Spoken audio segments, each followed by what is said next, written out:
Hi guys, I am back for the weekend watch, for better or for worse, but I'm back. Missed the guys last week. I'm sure they, of course, missed me as well. Andrew Mount and Daryl Carter are with me for this week. We've got Haydock, Kempton, Ascot, and if the guys, as always, like anything from anywhere else, they'll give you those as well. Couple of winners last week for the guys. I know Barn Owl for Andrew and Daryl. I think Andrew put up Aratus as well. So a couple of winners. So we'd like more of the same and some more, please, if that's all right. And they've got loads of opportunities because we're covering so many races. Amazing stuff yesterday. I think it was Thursday. It's Friday at the time of recording. On the GG website, we went through the card at, I say we, I'm taking some credit, it wasn't me at all. At Haydock, give you all 7 winners, which was just the 3,700 to 1. So I really hope that 1 or 2 of you were on. If you were, please let us know, or even just had a couple of them. So that was really good. I don't think me, Andrew, or Daryl did. Otherwise, we probably would have let you know. But sadly not. Too busy elsewhere, I'm sure. Let's start with Haydock then, guys. Daryl and Andrew, we've got the 145, which is a Group 3 over a mile. Daryl, you can start as if you want. A disappointing turnout, of course, and it's always in these group races, listed races. We only get a couple of horses sometimes, which is a little bit frustrating. Yeah, it's been the same for the previous 2 days at Haydock as well. I don't know what's happened. I've just not managed to attract good field sizes. Very, very disappointing. But we do have Lord Glitters in here, who's a star of the game, if you like. It'd be great to see him back in a winners' enclosure for the first time since I think about 2019 in the UK. Anyway, he looks the standout candidate in this race for sure. He's well clear on ratings. He's got a £7 swing with My Oberon and Bell Rock, who he beat at York last time. There looks, I wasn't too sure what was going to happen in terms of the makeup of the race, the pace of the race. I thought May Danny was going to get a soft lead, but Artistic Rifles is capable of going forward as well. If it turns into a good clip with those two going head to head up front, I think Lord Glitter is going to be very, very difficult to beat. I just struggle to. He's one of those horses that you kind of don't want to back at the top of the market because you know that he needs things to fall right for him, but you kind of don't want to be against him either because you know he's the class act in the field. My Oberon, he needs these blinkers to bring out a little bit more. His improvement seems to have stalled for some reason. I think he's short in the market in comparison to Bell Rock, who finished in front of him at York last time. Yeah. But, you know, you kind of would be disappointed if Lord Glitters has not beaten his rivals in this field. May Danny is an interesting horse. He's improving. He looks like he wants a little bit further than this mile on the basis of his York run last time and a couple of other pieces of form. It's a very difficult race to have a bet in because Lord Glitters does need everything to fall right, but he is by far the best horse in this race, still, even at the age of 8.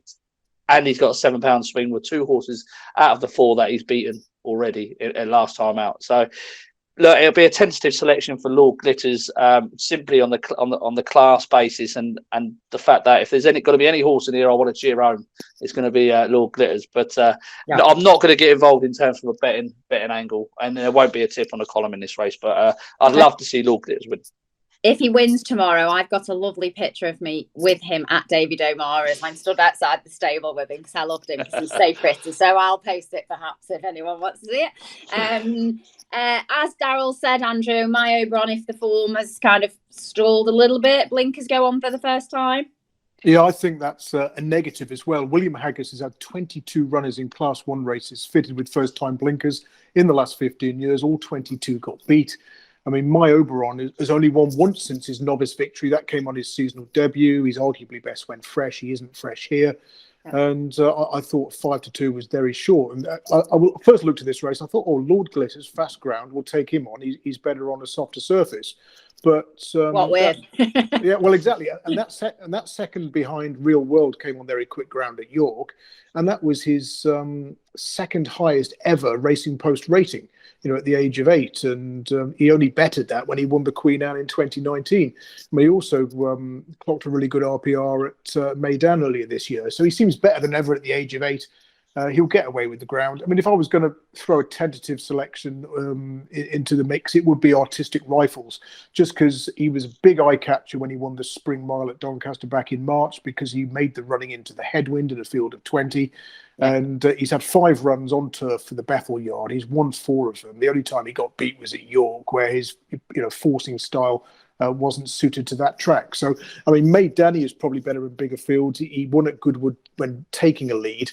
Whether that was just because there was a headwind and the track was eating front runners alive and it was a good tactical switch, I would imagine May Danny will sit in second behind Artistic Rifles. I think Lord Glitters will probably come and pick the pair up. But I'd be looking at Artistic Rifles each way or without the favourite, perhaps. And he is the outsider of the field at 12-1. Given he's got an 80% turf strike rate, then if you're having £2 on something, throw it at him, I would suggest. Yeah, so do you think he'll perhaps make the run-in in that small field? I think it's almost certain that he'll make the run-in. May Danny will sit in second, and the rest of them will just be hoping they get racing too far out. I mean, Bell Rock's one I put up as a bet without the favourite behind Real World at York. He ran quite well in 4th, but with hindsight, he's rarely done much away from the Rolly Mile at Newmarket. He's had 4 runs there, 3 wins and a 3rd in the Cambridgeshire, and elsewhere he's 0 from 9, I think. So. Yeah, Bell Rock might struggle as well. So, yeah, it was all about Artistic Rifles. Hopefully he gets an easy lead, but, gun to my head, he's probably going to get picked up by the favourite. Okay. That hopefully then will be the favourite for both of them, perhaps Lord Glitters, but it's a difficult betting race. That hopefully we'll have some better ones to come. We move on to the 220 at Haydock, their next race, and it's a Class 2 handicap. A few more runners, not that many more, but a few more. A little bit more wide open price-wise, Andrew, for this. At least at the moment, we've got the dead 8 runners. So it's the 220, is it? Yes. Yeah. I was looking at the record of Melrose, winners, thinking, maybe that York win would take a lot out of them and they would struggle next time. But 8 of the last 20 Melrose winners followed up. He'd make a profit backing them blind. £11.96 to £1 level stake. That's a positive for Valley Forge. So I thought he could be hard to beat again. I mean, Roseabad's quite interesting. She bolted up at Carlisle last time out, and she had excuses the time before at Sandown where she made the running on the dead rail. So if it looks like she might get a relatively easy time of things in front, then Roseabad. But because there's another Mark Johnson horse in the race as well, Golden Flame, and it's going to be interesting tactically as to what happens with that pair. If they get racing too far out, then they'll set it up for a closer. If Roseabad's allowed to go on, then she might be able to make all. So I was looking at that pair, Vino Victrix as well, who's doing pretty well. The race wasn't run to suit at Kempton last time out, though it was a bit of a crawl, but he still managed to win. So I'll go for Roseabad in the hope she can dominate, but it wasn't a race that I was particularly keen on having a punt in. Yeah, it's a difficult one, isn't it? We've not got huge fields for how wide open it is. Daryl? Yeah, I'm the same. I'm not particularly keen on any of these Haydock races, but strong opinions over at Ascot. This race is quite a good race. Valley Forge, this is much easier than his Melrose victory last time. It's probably going to be very hard to beat. I thought there were stacks of pace in this. I thought Ocean Line would probably go forward. Roseabad probably go forward. Tynewald and Golden Flame, I thought all could make the run, and I thought it would be run at a good clip. And on that basis, I thought I might give a go to Praiano for Roger Varian. His last 3 runs have really suggested that we've not got to the bottom of him yet. He's definitely a mile and sixer, if you like. Anything he's done over shorter than that is just a bonus, really. He won at Leicester, beating Mafia Power over a mile and a half. And all of his best work just came at the finish. That was off a mark of 82. He's only £3 higher here. If you go back and watch his Sandown run when he was beaten by Ocean Line, he just got no run. He had to drop right to the back of the field as well, didn't he? And then he had to switch in to the outside of the field, and then he steamed home. Just the handicappers left him on the same mark. He finished 4th there. But every run, you just get the feeling that there's a little bit more to. We're not seeing the end result of Praiano yet. Yeah, he's off a very favourable mark of 85 here. His last 2 RPRs are 90 and 91. And I think he's only had his trip once, and that was last time at Sandown. Back in a smaller field as well. Back in a smaller field. Stronger pace on offer. I just thought he's completely unexposed, and every time we've seen him, that there's more to come. So this will be his time to really show what he can actually do. So I thought he was worth taking a chance on that round. Yeah, I think he's yeah. 6, isn't he? Yeah, at the moment, yeah, I kind of agree because I thought perhaps that can't happen in a 8 or less runner field this time out. You never know. You watch. Yeah, I know I've said it. You'll definitely have it. Anyway, on to the 255. It's not any easier. Again, we haven't got a huge field for this, as you'd quite like. Class 2 contest, the Old Borough Cup. Good old Eugene Glen was last year's winner of the race. Got a fancy in this race. I'm napping in this race, guys. You ready? Okay. Yeah, go on. Sextant is going to be the selection in this race. Big price. Was picked up by connections out of Sir Michael Stout. I thought been highly tried since then. We've seen him behind Japan, behind Hookham. Has gone and won one over hurdles. And when I say won, he absolutely bolted up. And I didn't think was beaten far. We're recording this on Friday, so it was yesterday, Thursday at Haydock. He was held up and just wasn't quick enough over that little bit shorter to peg them back. So Sextant is my bet in the race for the 255. Big price. Andrew, do you want to start? Yeah, I'm just looking at Sextant. I like your angle there. I'm thinking I might have to follow you in. Everyone get on quick. You made a very convincing case. I was just going to throw a few quid at Hochfeld here for Mark Johnson, who does look the pace angle in the race. Yeah. Not many other front runners in opposition. Now, he ran in a very strange race at Newmarket last time. The July course was really favouring hold-up horses that day, particularly on, over the longer trips. And you stopped the race about a furlong and a half out, and the two who fought out the finish were the two biggest priced horses in the race, I think, or two of the three biggest, and they were last and second last, and anything that was on the front end didn't have a prayer, so you can put a line through that. He's run a really good race at York the time before, finishing 4th at 40-1 in a bigger field. There's less runners than usual for this race, so might be able to dominate in a field of 12. Mark Johnson's run it before. And his last 3 wins have come on good to firm ground, and he's rarely had his ground. And you look at his Haydock form, he could be forgiven for thinking he doesn't like it here, but most of those have come in hock deep mud. It just hasn't suited him. So I'll go for Hochfeld to make all. I think there's quite a few vulnerable at the top of the market. I mean, Global Storm is favourite 4-1. He's had 7 goes in fields of 10 or more runners. He lost them all, often meeting trouble or in running, having to be switched. Yeah. Since he's been gelded, fields of 9 or less, 3 wins and a nose second from 4 starts. If we get 3 non-runners, I'd want to be on him, but I think he will meet trouble again. I mean, Roginski is vulnerable coming back to a mile 6 and was well beaten in this race last year. Rhythmic Intent needs it softer, had the race run to suit and had his ground last year, could only finish 4th. I mean, Indianapolis, there's going to be a lot of people who tip him. I'm guessing he could be the gambler of the race. But he's looked well handicapped for a long time now since he's left James Gibbon, and he can't seem to put it to bed. He was supported again in the Shergar Cup, only finished 6th.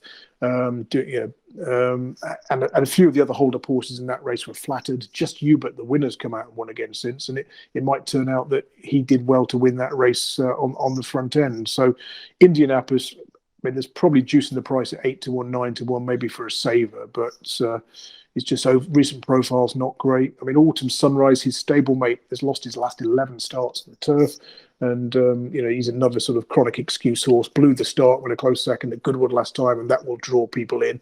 But I just don't think he's got the right profile for the race. So I just kept coming back to Hochfeld to make all. But I'll certainly have a few quid on Sextant after your case for him.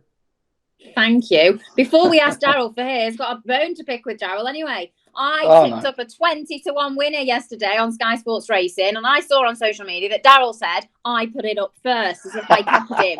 So that just made me mad. We're supposed to be friends. It was literally only a joke. It said OJ, only joking. Oh, I'll let you. Well, I was busy working, so I didn't have too much time. You just looked at it and just went, "You dick," didn't you? But you know what? The owner was there, and I said to him, I'd literally put it up, before the show had even started on kind of the pre-racing league race day live, and I put it up and I said just overpriced. I didn't say it would win. So then when I saw the owner, I said, please tell me have I done a good thing putting this horse up? I said, have you gambled it yet? And he just laughed and he was like, no, but you'd have a good chance back on the all-weather or whatever. And I was like, right, okay. So obviously when it won, I was like, okay. I know. I couldn't believe when I saw your video on Twitter saying about Firmament. I thought, oh God, here we go. Now she's going to get all the credit for it. Anyway, we both did. So hopefully if Sextant wins, I'll be shone in glory again. Selection for the 255, please. Yeah, it's Sextant. Sorry, no, Joe. No, this is this. I said it first. I said it. This is one of those races where I kind of went through it, and you can make a case for nearly everything in this race. I thought it was very, very difficult, and I thought there wasn't too many that were particularly that well handicapped. So I thought the angles to get into this race were quite tough. Autumn War, I know Andy's giving it a bad mention there, but Autumn War, he is surely capable of winning off this mark. Since his eye-catching fifth to Z-Band in the Vars 4 starts ago, he's just had really slowly run races, and he's just not been able to get into contention really at Haydock and then at Newmarket. I thought the Goodwood performance was a career best from him. I thought he passed a few decent horses from an unpromising position to chase down the leader, who had dictated all for much of the race. I thought it was a really eye-catching performance, so I thought he would have a good chance. And I thought stepping up in grade, he would actually get that strong pace that he really needs. So I thought he was one of the better handicapped horses in the race. Rhythmic Intent is a horse that annoys me every time he runs, because I don't know what his trip is. At York last time, they looked like he wanted a mile 6. Time before at Goodwood, he looked like he didn't stay, even though it was soft ground, and he's won on soft before. So he's a strange horse. I thought Roginski is been knocking at the door. He bumped into Arcadian Sunrise last time at York. He was convincingly beating the rest. The time before at Goodwood, he threw in a poor one, but at Newmarket, when behind Live Your Dream and Global Storm, he was out in the centre of the track, which wasn't the place to be. It was on the stand side where all the action developed. He didn't really handle the dip, and once he hit the rising ground, he stuck on really eye-catchingly at the finish. He was very unlucky in this race last year off a pound high mark. He got no run at the rear of the field, and he finished with plenty left. I think that he's going to run extremely well here. I don't think this is that strong in terms of improving horses in the field, but I think there are any number of horses that can win this race. You know, I don't think there's many well handicapped. They're the two I've come down on, but again, it'll be one of them races that I'm probably just going to leave alone, because I could make a case for so many, and you're bound to pick the wrong one. But Roginski and Autumn War, I wouldn't put you off a couple of quid on them. Very difficult. Roginski is about 7s currently. Autumn War is about 10s. Andrew's Selection, Hochfeld, is about 12s, and mine, Sextant, is the outsider of the field, currently 25-1. So I'm not sure how much easier we've made that race for you, so apologies. The Sprint Cup is next, the feature race at 3:30. No Brando. I saw Daryl was distraught yesterday. Where is Brando? Not there. We do have Starman, though, who I am looking forward to seeing. Are we going to see him at his very best? I spoke to Tom Marquand about this horse up at Ripon not long after the Prix Maurice de Guise, and I said, was it a bit of soft ground, extra half a furlong, etc. He said yes. You know, he thought that this horse travelled well and just didn't quite, see it out. Perhaps, do we agree that that's perhaps what happened, Andrew? Do we agree with Tom? Well, the ground was too soft, or did too much too soon, or a bit of furlong, all those things. I mean, again, I think the 3 of the first 4 home, other than Starman, came from off the pace. He was on the front end, extra half a furlong, ground too soft. You could excuse it. Yeah. And but again, do you want to back odds on in a Group 1 race about a horse who was beaten last time out? I'm not particularly sort of looking to back him at that sort of price. So I mean, I'm looking for each way alternatives. There was 2 that I came down on. One I was very keen on, which is Happy Romance. I mean, last year she improved as the season progressed. Like from mid-July until early September, she won 3 times and then finished a close-up 4th to Alcohol Free in the Cheveley Park. Yeah. And I just thought it's possible that a season could be taken a similar route this time round. And she bounced back to winning ways at Newbury on the 17th of July, winning in Group 3 company. And I just thought this might be a time of year. She likes this quick ground, and it's 20-1 or thereabouts for Happy Romance. I thought each way she was possibly gone under the radar. And the other one was Garrus, who I just thought was overpriced given his liking for quick ground. He's about 33-1 or 40-1. So I mean, Starman, I mean, you could argue that he's better when fresh, and he perhaps doesn't do as well later in the season, but then the evidence is fairly limited, and it's often because you get softer ground later in the season. So yeah. But at 10-11, I can leave him alone. So I'm on Happy Romance each way, a little smaller each way bet on Garrus. Okay. Yeah, I thought she did well to win at Newbury, didn't she? Because she had to wait for the gaps and stuff like that. So did well to kind of just get up. That was good. I should have asked Charlie Hills about Garrus. He was up here. So perhaps he will be again today. So I'll ask him and let you know. Daryl? Yeah, I was going to give a good mention to Garrus at 40 to 1. He comes here on the back of a career best. Turned out 6 days later. I thought he was readily on top at Deauville last time, beating a decent horse in Duhale. He's very unexposed, over 6 furlongs on fast ground, and he's improving. So at 40 to 1, I think I would have him over a lot of these in this field, to be honest with you. So he's definitely going to have a couple of quid each way. Starman is going to be very difficult to beat. Everybody knows that. We're not going to tell you anything different really, because he was denied a clear run twice in that July Cup at Newmarket last time, and he still picked up very, very strongly to win going away. A lot of people are going to back Art Power on the basis that he was on the wrong side of the Newmarket track that day, but I kind of feel the way that Starman got blocked in his run a couple of times, I kind of feel that counteracts Art Power's sort of unfavoured track position, if you like. You all know what I'm going to say in this race, and I am going to roll the dice with him one more time, and that is Creative Force. Now, I've said before that I thought Creative Force was a better horse away from Newmarket. I think this horse wants a flat track, fast ground. So many people will turn around and say, "Oh well, Creative Force won't mind what the ground was." Nonsense. Every horse has optimal conditions. Good horses can get away with it, but at the top level, you want your optimum conditions. Yeah. He's only had firm ground on 5 occasions. He's won 3 of those. One of them was, he's won 3 of those, and the other one was a 2-length defeat to Starman. Now, that came at Newmarket. I thought his 2 best performances this season, outside of that Newmarket run perhaps, but have come at Newbury and Ascot. Now, Ascot was 7 furlongs soft ground. I think that absolutely stretched him. I think he was out on his feet at the finish there. Yeah. But prior to that, at Newbury in the listed race, when we both put him up, I thought he was really, really impressive. He's done it very, very easily. When I watched back that July Cup run, there's just a moment when he goes into the dip where he just sort of can't quicken out of it. Once he hits the rising ground, he powers clear. Now, that might suggest that he wants 7 furlongs in fast ground. That might be his optimal conditions. But 6 furlongs in fast ground, he's been nothing but a revelation, and he's improved. Rating post ratings 101, 106, and 116. He's definitely got a bit more to come. He's only a 3-year-old. He's won 5 of his 8 starts. I think he's just as unexposed as the favourite. And I think he'd have a massive chance. The one interesting thing we should mention in this race is the pace. I felt that the pace was all drawn low. Yeah, stalls 2 to 5, which is going to be great for Garrus. Starman might be a little bit exposed on the near side flank. Exactly that. That's one of the reasons why I did quite fancy a couple of quid on Garrus as well. All drawn low. So it'd be interesting to see what they do. Sometimes they split into 2 groups in this race, but it'll be interesting to see what happens. But Garrus and Creative Force are the 2 I'm definitely going to be backing against Starman. I do love Starman. Don't get me wrong. You know, you follow these, you find these horses at the beginning of the season or whatever. You back them when they're a decent price, and then you try and find reasons to take them on. There's not a lot of reasons to take him on. I just don't think he's as clear as an even money and 5 to 1 bar the field. So yeah, I'm going to take him on. Creative Force, Garrus. Yeah, there is a lot of pace, and I remember Nando Parado is the one that it had blinkers on for the first time, didn't it? I was at Newbury, and he literally went flat to the boards on it.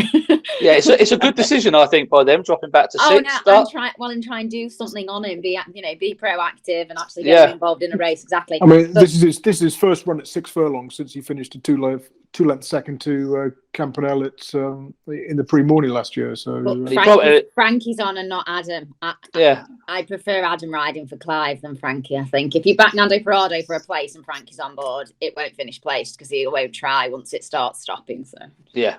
That would be the concern. I totally agree. Well, none of us put Nando Parado up, so that's good. And because I'm allowed to, I haven't put anything up in that race because I'm a skiver. Anything else in any of the other Haydock races that we've not scheduled? No, not for me, Leonna. Hold on. Let me have a look. No rush. Come on, Daryl, we're on the clock. Oh yeah, just I thought Jawwaal would go well in the 4:05. Big eye catcher from the wrong side of the track at York last time. Yeah. It just looks like he's getting better and better of each run. He's in fine form at the moment. But not anything else anywhere else. Just Jawwaal. Okay. Just Jawwaal. Yeah, Monda measures in that race. I'm not putting that horse ever again. Enosh never wins, does he? He's a lunatic. So give up with Monda Mej. Anyway, on to Kempton. The 205 there, the Serenia Stakes over 6 furlongs. Group 3 for 2-year-olds. Kempton, obviously road winners there. I think it's a relatively straightforward track in the terms of tracks on the all-weather. Do we think horse form counts for plenty on a straightforward track, especially when they're this lightly raced? Scott's Grace bolted up over the course and distance on debut. Looked really straightforward, travelled powerfully through the contest.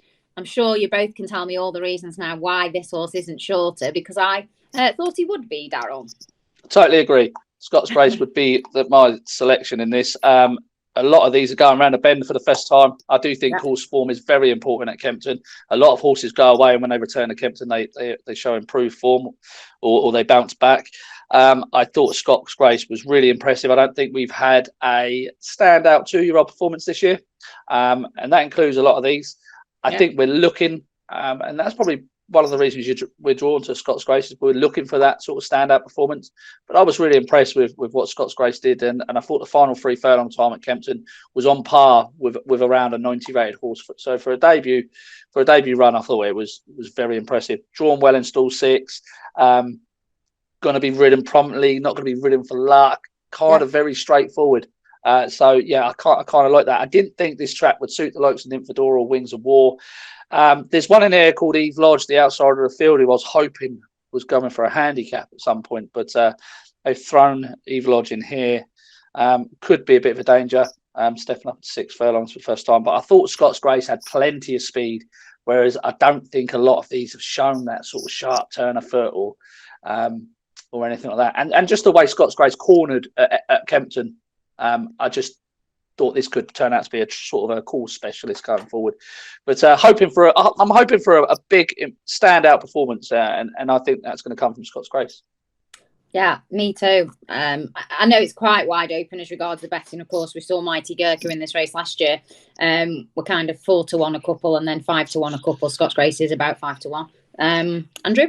Yeah, a couple of interesting angles to discuss. One is the draw. I don't necessarily agree that stall 6 of 8 is a good draw at Kempton over 6 furlongs. I mean, you wouldn't say that was a good draw at Chester. And at the moment, we've had 41 races over course and distance so far this year at Kempton. Of those 41, 21 winners have come from stalls 1 or 2. 51.2% strike rate. We've got a meeting at Kempton tonight, so we're recording this on Friday, so it might be interesting to see if that holds up. But at the moment, if you're not on the front end towards that inside over this trip at Kempton, you might as well stay at home. So you're immediately drawn to the 2 lowest drawn runners. But another interesting stat about this race is no horse in the last 15 years I've gone back has won it after 1 or 2 runs. They've all had at least 3 outings previously. It's bloody Eve Lodge, isn't it? It's 0 from 20 for horses who've had 1 or 2 previous runs. Those who've had 3 runs won it 4 times. Basically, 13 of the last 15 winners had raced 3, 4, or 5 times. You could back them all and make a profit, regardless of the draw. So I'd be looking for experience in this race. I mean, Scott's Great was visually impressive, but the horses she beat, I know she beat them easily. Haven't exactly done a huge amount for the form. So I was looking at Princess Shabnam, who clocked a fast time when for that Yarmouth win last time out, and that form's worked out well. I wasn't usually keen on Hierarchy. Say had 2 runs, won them both, but was flattered at Salisbury, I thought, by racing on the quickest part of the track down the middle. And I was quite taken by Honey Sweet. Unfortunately, this one's got stall 8 of 8. But Carl Burt does really well when he has a horse running in an all-weather sprint in Class 1 company. 5 wins from 15 since 2010, profit of £34.50. But say she's had the 4 runs, but she is stuck out wide, and her sire hasn't got the greatest record here a day. I think it's 1 from 39. So it was tricky. I mean, on breeding, Nymphadora is going to love this track, and she did make the running at York last time. She could perhaps lead up from stall 4, so I'd have her in calculations. But maybe Princess Shabnam from stall 3 at double figure price could cause a minor upset. Okay, well, I'm going to do what I've done a few times, and I think it served me all right. I'm going to argue. Copy me. Yeah, I'm going to argue the toss with you. No, I do fancy Scott's Grace. I think that I know stall 6 not ideal, but the way this horse jumped and travelled last time, there'd be a high chance we're going to end up sat first or second anyway from I stall would 6, agree. Andrew. So I'm arguing with you. And I hope That's okay. right. It's a game of opinions, Leonna. We can't all agree, exactly. But yeah, looking forward to that race. I'm sure all of us, and I hope whatever it is that wins by a street, and then we're looking forward to seeing it next time. That's always good. The 240 at Kempton is the September Stakes. That's over 1.5 miles.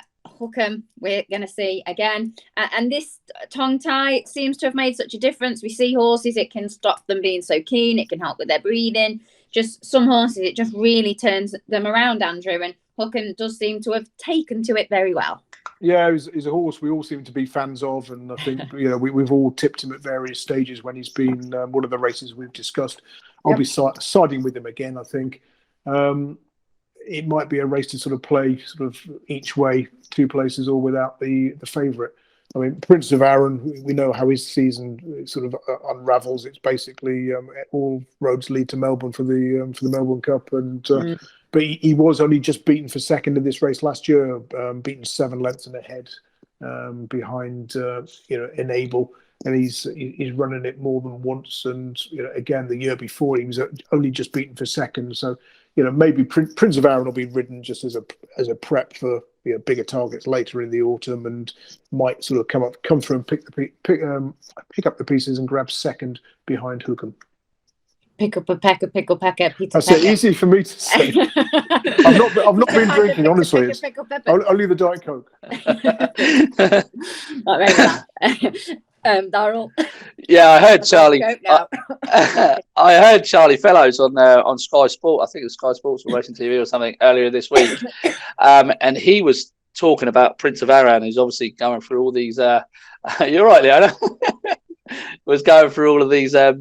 Like all these conditions to get out to Melbourne for the Melbourne Cup. Obviously, that's the target. But he said that something that stuck with me. He said that Jamie Spencer came in to ride him, and he said he couldn't believe the difference in the horse between now and earlier in the season. He said he felt like a 2-year-old. He was absolutely jumping. Really? So they said they were quietly confident about coming here, even though this is a prep run.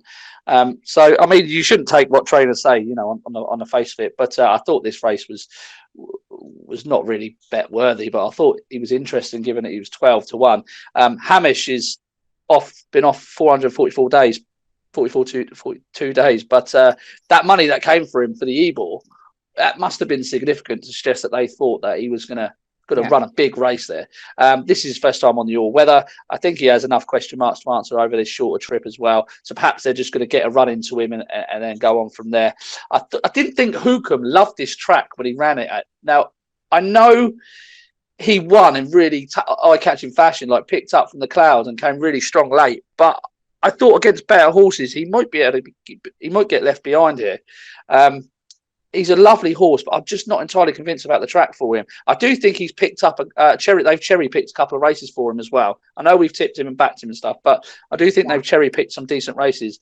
That York run, when he beat Outbox by 1 3/4 lengths, that's obviously worked out really well. The Ebor first and second were well behind in 6th and 8th. But Outbox hasn't got too much to find with him, and he's better off at the weights here. He's going to get a soft lead on the front end. Kempton does lend itself well to those that front run. And I thought he would be able to put it up to Hookham Outbox, but just on the basis of what Charlie Fellows said, I thought if I was going to have a bet, 12-1, you could throw a couple of quid at Prince of Arran and not worry if it loses. Do you know what I mean?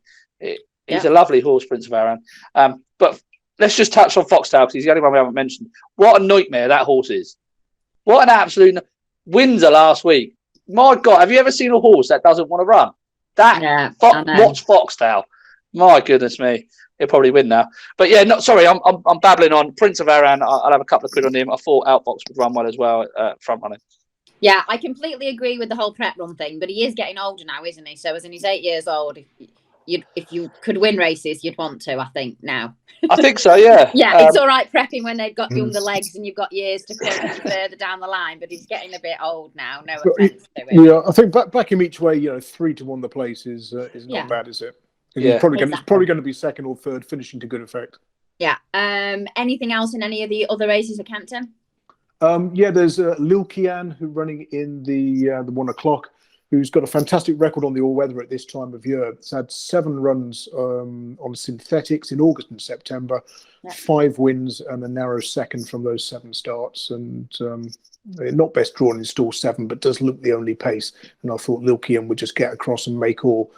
Still won at Chelmsford last time, despite not appreciating the drop back to 5, and returns to his optimum trip today. Yeah, the Daryl Holland and Kieran Fallon Senior operation. Daryl? No, nothing at Kempton. Thank you very much. Okay, we move on to the final meeting then, unless the guys have anything else at the end, and that's Ascot 310 Heritage Handicap. And I can't wait for this race because hopefully both of you watched this horse. I was at Windsor when Champagne Piaff won, and I absolutely adored him. He's amazing. He's such a big, stocky horse. They said to me after the race, I interviewed Hector Crouch. He said we wanted further for this horse, but this was kind of the race. He'll stay further. He's a big horse. I thought they went a bit too slow in the race, and he kind of was a bit keen, and then he dropped back, so he ended up further back than ideal in a slowly run race, and he still ended up winning. And now they're stepping him up in trip. I know this is a better race, but I love Champagne Piaff. So if I wasn't napping my big priced horse earlier on, this would be the next one. So really like Champagne Piaff. Yes, and I'm looking forward to seeing him go in the 310. So that's my selection. Lovely horse, and I know that they think a lot of him, so that's good enough for me. Darryl, you want to go first? Yeah, I tipped Champagne Piaff when he won at Windsor. But what happened when he hit the front? Did he just wander around a little bit? Well, he's still green, isn't he? And he's massive. Yeah. And I can't remember his exact words, but I'm fairly sure he was like, he's big green horse, taking his time, etc. Just think he's just a big baby, isn't he? Yeah, I think he's going to be better than this mark of 88 for sure. I think he's a very, very nice horse. But the one I do want to be with is the market leader, and that's Wahraan. I thought he was undone by a very slowly run race at York last time. Denied a clear run. To be beaten only 2 lengths by Migration, I thought was a belting run. He was impressive at Newmarket the time before that. And I think anything he's done over trips of a mile and a quarter is just a bonus, because he looks like he's crying out for a mile and a half. He's a big, powerful horse. I think he could be group material going forward. I think he's very well handicapped off a mark of 96. He's improving with every single stride. There are a lot of well handicapped horses in here, though, like you mentioned, Champagne Piaff. I think this will probably be a race to watch going forward. You could probably pick a few bits out of this. If Champagne Piaff ran second to Wahraan, it wouldn't be a bad run, I don't think. Yeah, or if Wahraan ran second to Champagne Piaff, it wouldn't be a bad run for yours either. That won't happen. No, it might do. But they're both very well handicapped horses. I'm not entirely convinced Alpha Dale is going to get this trip. Chalk Stream's another nice horse. Candleford could be well handicapped for an opening mark of 85. This is quite a good race. I think we're going to look back at this and pick some bones out of this. So, but for now, I think the here and now horse is Wahraan. Yeah. Okay. Currently, the favourite are about 3-1, I think, and Champagne Piaff is about 7s. Didn't say that before. Andrew? I had a short list of 2, Chalk Stream and Champagne Piaff. I thought Champagne Piaff appreciated that quick ground last time and is open to any amount of improvement. And Chalk Stream is a horse who can race pretty keenly. And I wrote him up when he was beaten at short odds to Haydock, sort of finishing 4th or 5, just didn't have the race run to suit, race choke out. Before that is, only when it come in a field of 12 runners. I thought he needed a big field, strong pace. They then changed tactics the next twice, ridden him a little bit more prominently. He's won at York, won at Ripon. And I think this race with more runners, with 3 or 4 at least pace angles, should be run to suit, and he can get plenty of cover this time. And I'll take Chalk Stream as my main play, but I will be saving on Champagne Piaff. Yeah, Chalk Stream beat the horse you put up last weekend that won, didn't he, Barnow? That's right. Last time, yeah. Okay, super. Looking forward to that race anyway.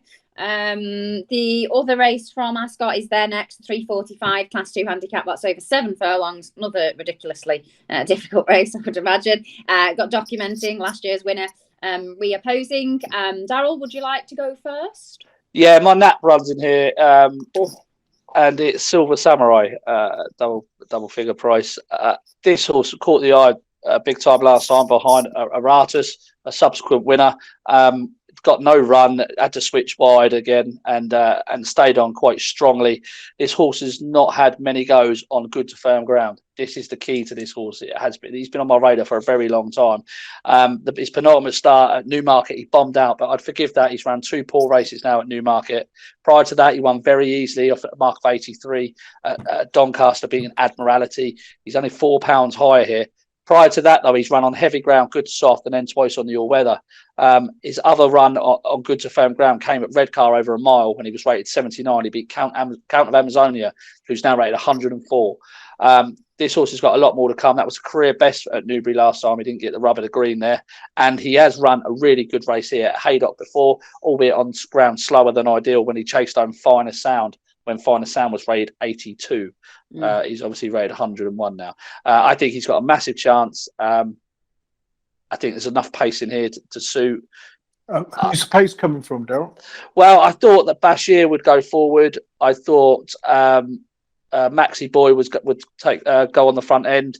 I just thought there was enough horses to force the pace without there being an out-and-out front runner.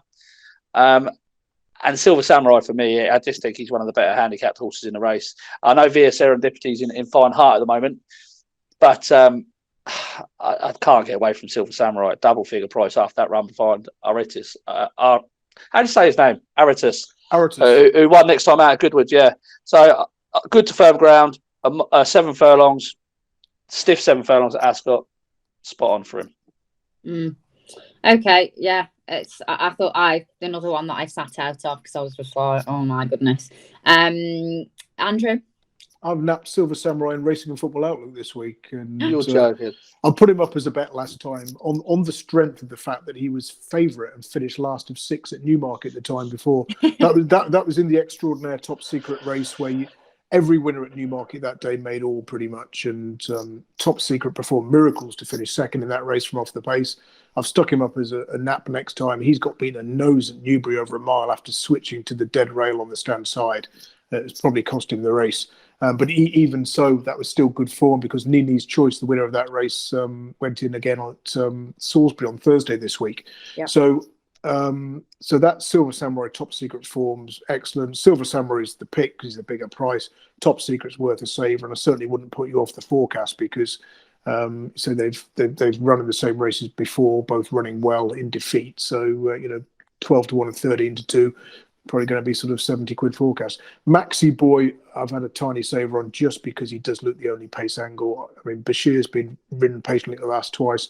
We did have an all-the-way winner of this race 2 years ago. And, when you look at Ascot, you look at all these runners, you think, well, there must be a strong pace. Then you go through it with a fine-tooth comb, you think, oh, crumbs, it might not be run to suit Silver Samurai as we hope. But, with luck, other connections will look at that and think, there's not a lot of pace. Maybe we'll go. And someone will go. Yeah. So I'm Silver Samurai over Top Secret. I didn't like Via Serendipity at all. He's got a terrible record following a win. He won last time out at Windsor. That was his 9th career success. His previous 8 wins have all been followed by a defeat. He came into this race 12 months ago on the back of a win. He was 7 to 2. He's finished 13th of the 16 runners. So there's got to be a major doubt whether he can back up a good effort. I mean, documenting, as you say, won it last year and is on the same mark. But he was well drawn and he did have the race run to suit. That's not certain this time around. Ripoff was the anti-post gamble. I mean, he has won this race 3 years ago and it finished last of 8 at Sandown last time. But that was his first run for ages and obviously would have been needed. So that's interesting to see the money for him.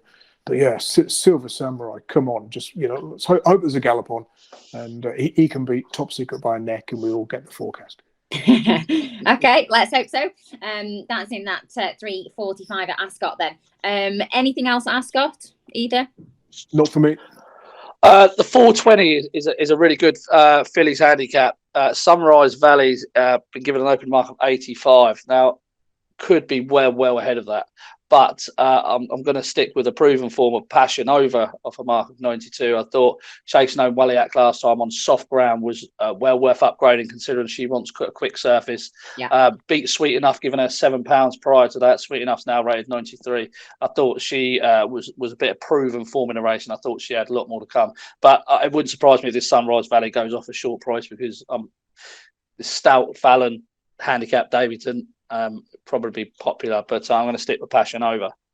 Okay, yeah, and that might give you more value about Passionova if the favourite's well supported. So that's in that 420. Anything for either of you anywhere else in the country or not in the country? Yeah, I'm not going to nap in Ireland this week. Have you got a limerick 5-10 for us? Right, yeah. So Deauville 317. No. A couple worth of mention. Knight Rider, who I put up as a bet last time, was back from 14s into 7-2 when winning at Ripon. Makes his handicap debut, nursery debut in the 140 at Thirsk. I thought he'd go well again. And Boson in the 7 o'clock at Wolverhampton. The last 2 times he's run here, he's done best of those to come from off the pace. So if there's a decent gallop on, I thought Boson might get a deserved change of luck. Okay, that's Wolverhampton in the evening. So right through the day for you. Anything for you anywhere else, Daryl? Yeah, I like the improving King Triton in the 4 o'clock at Thirsk. It's probably going to be up against it to beat Noble Dynasty, but I think he's well handicapped off a mark of 86. Great run last time behind Rifleman. Really big, powerful horse. I think he'll take a bit of stopping in that race, actually, to be honest. Okay. That's it then. Naps, please. Daryl? Silver Samurai, 3:45, Ascot. Andrew? Daryl stolen my Silver Samurai thunder, so I'll go Lilkian in the 1 o'clock at Kempton. Just to look at the price, I can see 7-2 with one firm. That seems fair enough. I can see him starting shorter. And that can be your next best then with Daryl, Silver Samurai. And my nap is Sextant, and I really like Champagne Piaff, so you can pick either of those. I'm sure they'll both win, so it'll be fine. No comment about you liking Champagne and Sextant. Every week he's got to lower the tone. Every week. I'll tell you what, they want to hear what he says off camera. I shouldn't have got. To be fair, he doesn't. I think he gets all quirky once the camera comes on. He's normal in person, I promise. Anyway, yes, talking of what I like, let's move on. I've got to go to actual work after this. Very good. Obviously, we told you at the beginning of the pod about that. Haydock went through the entire card on Thursday of this week. So do check out our website, GG.CO.UK. There might be another one of those on there. And of course, check out the guys' personal social medias. They put a blog on there every day. I know I say this every day, every week, so it's boring, but they do. And they might change their selections based on the weather forecast or racing today, because we're at Haydock Friday and Saturday. So depending on where horses come or how they run, they might change their mind. So do please check out at Daryl Carter and at Trend Horses and mine, but there probably won't be any extra tips on there, but you can look anywhere if you want to. There might be a picture of you with more glitters though if he wins, so make sure you check that out as well. Thanks to SBK as well for sponsoring this video. Thanks for watching as well.